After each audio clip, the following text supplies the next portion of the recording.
Welcome, speedsters, to another episode of the Lunch Table Podcast with Dylan and Akram. We're doing a special non-spoiler review for The Flash since we just saw a screening of it recently. So, Akram, I really enjoyed this movie. What'd you think of it? Yeah, I think that it was, as our friend Miller said, it's a biblical experience that'll make you question life and better your life. No, it was fine, to be honest. I came into the movie with low expectations. I thought that it was really weird that Tom Cruise and Martin Scorsese were like saying, "Oh my God, this is the best." Yeah, it's not bad. I do have some gripes with it that we'll discuss in the spoiler review, but for the most part, I think it's a refreshing experience, especially in the DCEU when a lot of stuff has been mid. So I think this is pretty high up there, like one of the best of the DCEU. But let's get your thoughts.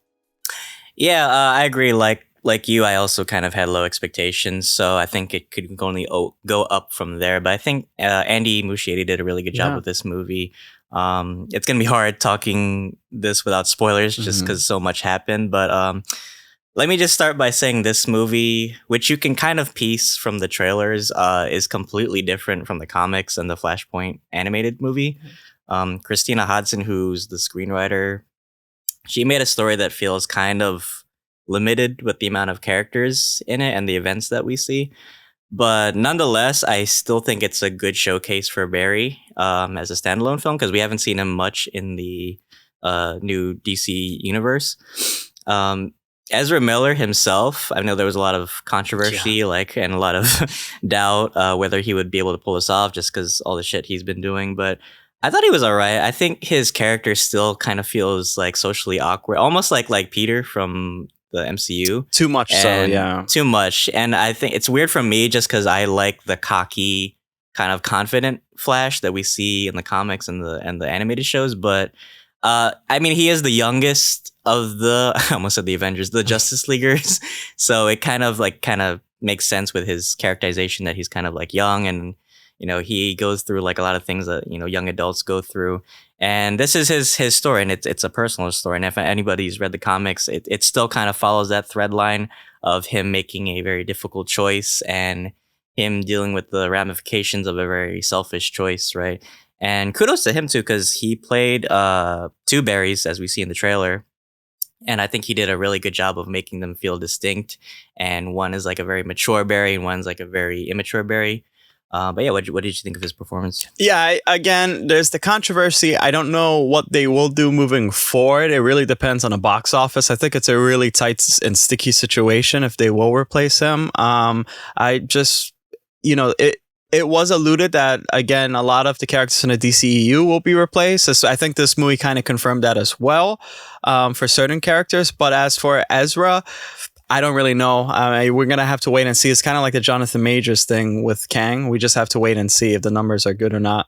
But for the most part, yeah, again, he plays two characters, two Barrys, as we've seen from the trailer. And I think the Barry that they introduced was really funny, really goofy at first, but also has that heart. That's why what I enjoy about the Flash and the comics and the, you know, cartoons, whatever, is that there's so much heart. And, you know, you get those moments like run, Barry, run. And there's something about this character, and I like how here we see more of an exploration of how lonely he is. He is socially awkward, but also imagine when he's running super fast, everything just stays still and he's just there by himself. He can't talk on the microphone or the radio. He's just there by himself. And they do a great job showcasing that. They changed up his powers a little bit here. So it looks like he's a lot more skilled than he was in Justice League, both versions. And they also changed like the color of, so it's something about the suit. That suit is really special. I like how in the DCEU they do try to make them a little more skin tight. It's very different than the MCU, where the MCU is like more utilitarian. So this suit's really cool. Has a lot of functionality and features.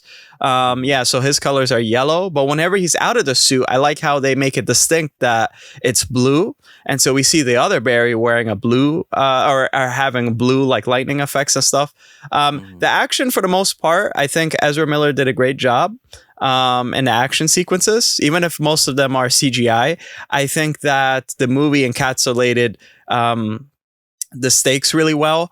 The villains were kind of, it's hard to, we do see Zod in a trailer, he is sort of like the main villain, but there's another main villain. But they both feel not very impactful. Like, you know what is happening, but it's not something that it kind of feels like they blithely go by the antagonist's like motivations. It feels like the villains are a side effect and not like a real cause of the exactly movie. And it's just there, and it's like blink and you miss it, kind of like it's just over. So that was a little bit disappointing, but overall I think it has a great supporting cast. Of course, we have Michael Keaton as Batman. Let me tell you, he is phenomenal in this movie. Yes, sir. Let me get your thoughts on Batman, seeing him back. Oh my God. Michael Keaton. I mean, Keaton alone was the reason I came to see this movie, and he fucking nailed it out of the ballpark, man. It felt like he never left this role as Batman. He just felt like so natural coming back, and it was so funny how like they reintroduced him into the. And also, I mean, I have to mention Ben Affleck too, because we do see him from the trailer too. He was great as Batman too. God, that scene in the beginning, yeah, it was really interesting seeing like two different portrayals of Batman. But yeah, Michael Keaton, he was awesome, and I love just how he performed in this movie because it feels so different, but yet still the same from his like 80s performance. He feels like so more fleshed out, and he feels like so much more like stylized. Like, I love the way like he fights in this movie, and just like his arsenal, you know, everything from like his bat jet to his gadgets. He even has like a few funny like bat themed gadgets, which you'll see in the movie too. We also see Sasha Calle as Kara in this movie, and I will admit I was a bit worried because she hasn't been in a lot of big movies or TV series, so to see her step into this, I thought it was really cool. I enjoyed her performance, and she has a very much more darker personality than Clark, and you'll see why in this movie, because she has a very weird relationship with humans because she didn't grow up the way that Clark did. But I think that makes her more of a standout character than just kind of like a substitute for Clark Kent. Right? Exactly. Yeah, because in fact, Michael Keaton had a lot of like funny moments. Kara, or Supergirl, didn't really have a lot of funny moments. She was like very stoic. And yeah, she was a really strong character, and of course she got mixed into like the battle right away, so I guess there wasn't enough time to explore like her psyche and whatnot. So yeah, I mean, again, and you know, it's a great ensemble. I like how they balance each character, like to give them enough screen time, and with the action sequences, I think they displayed a lot of cool choreography. So Kara basically is like the same thing, kind of like Superman, the way how she fights, but she's a lot more like raw with it.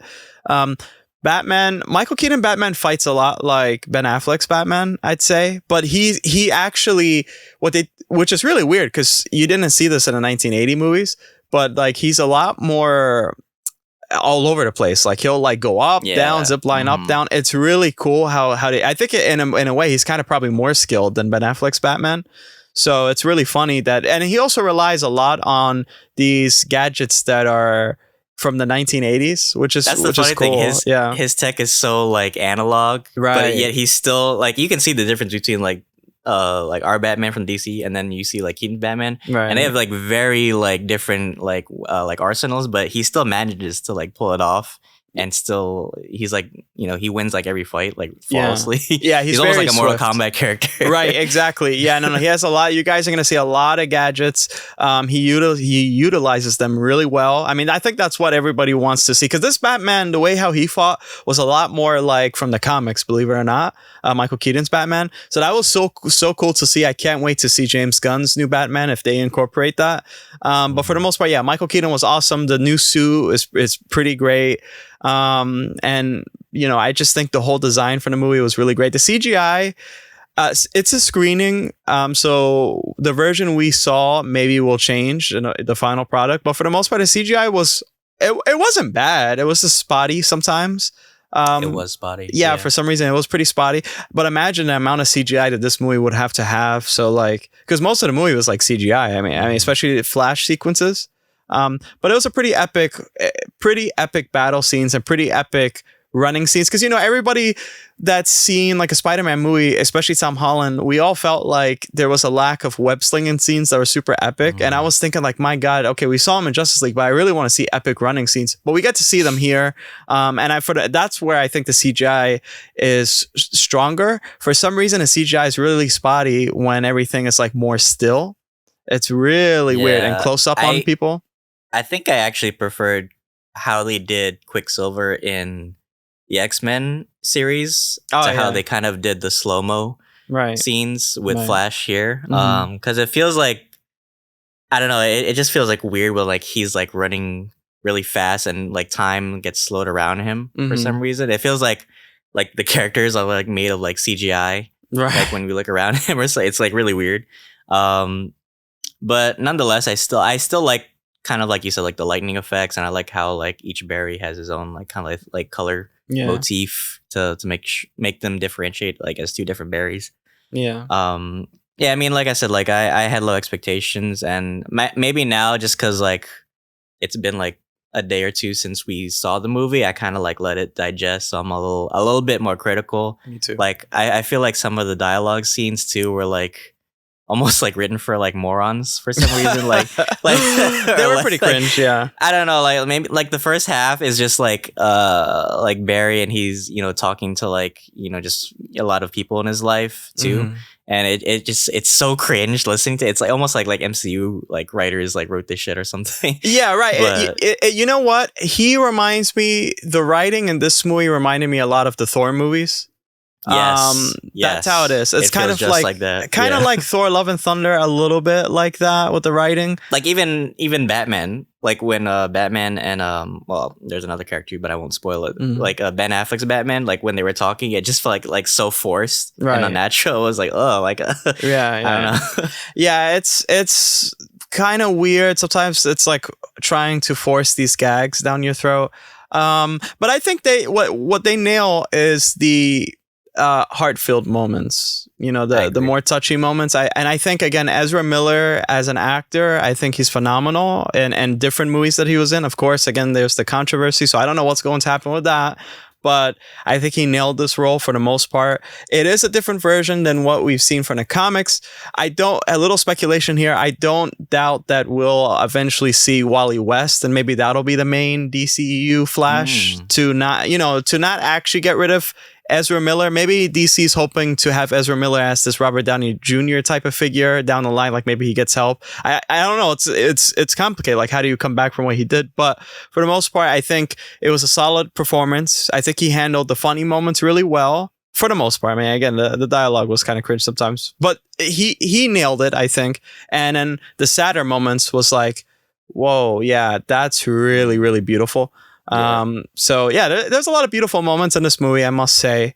The stakes were very high, and yes, later on it does allude to the actual DCEU changing a little bit, but it's nothing too drastic as you would expect. So they took some elements, as Dylan said before, from Flashpoint Paradox, the comics, but they implemented them in this movie a little bit, or actually like very loosely. So it's like very loose. It's nothing super drastic. So yeah. Yeah, I mean, it is an impactful, like if you want to talk about like, cause we always talk about like, what's the bigger picture, like with the MCU. Right. So I feel like for DC, it is, leading up to something that'll probably be like a drastic change. But from the screening that we saw, which wasn't the final version, it didn't look like it changed much. But we do see some cool elements that kind of almost reminded me of Spider-Man No Way Home. Yeah. So definitely it was cool seeing like those moments. But yeah, I mean, as a standalone film for Flash, I thought it was okay. Like I said earlier, like it went it subverted my expectations actually. So I really enjoyed it. So if I had to rate this movie, I'd probably give it 7 out of 10. How would you rate it? Yeah, I think I probably. It's not like what Tom Cruise, or it's not like super cinematic as they said. It's just, I don't know. It's slightly underwhelming, slightly a little bit. But it's a really fun movie. I think I'll give it an 8 out of 10. It was a pretty good movie. Again, I had my expectations low, and thankfully It's high up there, I think, with like the first Shazam movie. It's like something that's very funny, but also has a lot of heart. But not something that's like, whoa, this changed my life forever. So I think those guys were, I don't know, they probably were playing or something like that. And everybody, yes, there will be a lot of cameos. We'll see a little bit later on. I'm not going to spoil that, but be prepared for that. That is pretty hilarious and also pretty awesome.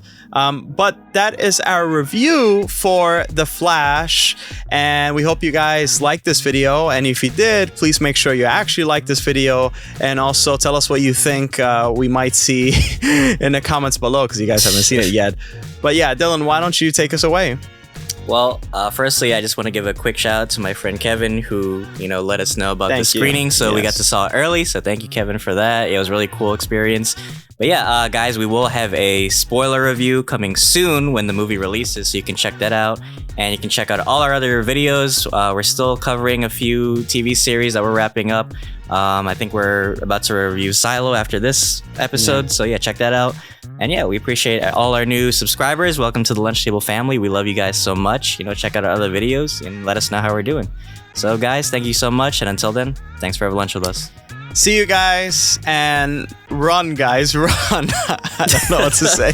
Well, take care. See you guys. See you guys.